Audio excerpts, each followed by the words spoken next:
bisa kenalan ya. Jimat ini ya, jimat skala lontar yang jumlahnya 1.300 itu apa saja yang terkandung di dalam itu? Ya, memang masih cukup banyak pekerjaan rumah. Ya, terutama bagaimana mengidentifikasi, menginventarisasi sekaligus melahirkan satu kajian narasi. Ya, harus kerjasama mungkin dengan beberapa pihak, kita dengan Kementerian Kebudayaan, nanti dengan BRIN, dengan lembaga-lembaga lain dan juga public private partnership, karena justru di ruangan ini juga saya kira masih banyak warisan budaya, benda budaya, material culture yang sangat besar. Pak Ketua Komisi 5 juga saya kira di DPRD perlu kita membantu selain di Dinas dan juga kepala museum sendiri. Jadi saya melihat bahwa Museum Negeri NTB ini sangat berpotensi untuk segera bisa mendapatkan standar A gitu ya. Sehingga bagaimana kita memperbaiki ke depan baik itu tata pamer, tata kelola, literasi, manajemennya dan sebagainya. Karena kalau dari sisi koleksi luar biasa, termasuk koleksi manuskrip mungkin yang terbanyak dari naskah lontar yang jumlahnya tadi 1.300-an, dan itu pun berhenti di tahun 2006 di dalam pengakuisisian karena memang ada waktu itu otonomi daerah ya. Mudah-mudahan kita ke depan bisa terus menyelamatkan warisan budaya kita dan terutama bagaimana menghidupkan naskah-naskah manuskrip dan benda-benda warisan budaya ini, mengaktualisasikan pada keadaan situasi sekarang termasuk pada generasi muda. Pak, peninggalan kita nanti sudah siap, kita bisa pertimbangkan.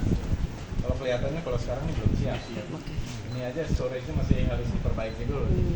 Harus ada penyimpanan yang lebih layak, nanti kita bagaimana itu mendukung gitu ya. Jadi kalau kita lihat nanti harus ada revitalisasi, termasuk Museum NTB ini umurnya udah berapa tahun? 43 tahun. Saya kira 2010. Tapi dengan mungkin bisa paling tidak 2-3 lantai harusnya nanti gubernur baru lah ya. Mudah-mudahan bisa meningkatkan sehingga Museum NTB ini bisa jadi museum yang bisa menampung koleksi yang begitu banyak di sini yang memang tidak bisa dipamerkan karena tempatnya terbatas. Nah, kalau sudah bagus dan sudah memenuhi standar, termasuk standar keamanannya, benda-benda repatriasi yang juga dikembalikan dari Belanda yang sekarang sudah ada di Museum Nasional mungkin bisa ikut dipamerkan di sini. Pak, tidak ada dukungan dari Kementerian Kebudayaan sendiri, Pak? Ada dong, kan selalu ada, termasuk untuk DAK kita kan setiap tahun juga diberikan kepada museum. Memang belum fisik, tapi non fisik ya. Kalau grade B itu 1,5 miliar kalau tidak salah. 1,8 ya, itu udah malah ini hampir 2 miliar lah. Jadi tapi pemerintah provinsi dan pemerintah kabupaten kota ini juga harus punya komitmen. Jadi jangan hanya dari pemerintah pusat saja. kemungkinan untuk digitalisasi itu juga memungkinkan, Pak. Sangat memungkinkan. Bagaimana dari Kementerian Bapak akan membantu proses? Tadi saya sudah lihat kita bisa sangat membantu, tergantung dari nanti museum lebih proaktif juga kepada kita, mungkin untuk mengajukan semacam proposal untuk pendigitalisasian.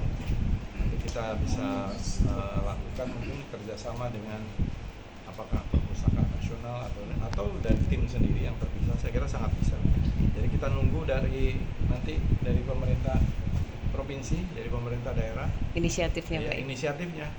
Ya kita ini kan alat. Nah, tapi kita udah melihat, ini banyak yang bisa kita kerjakan, bisa kita intervensi untuk memperbaiki supaya narasinya itu tumbuh.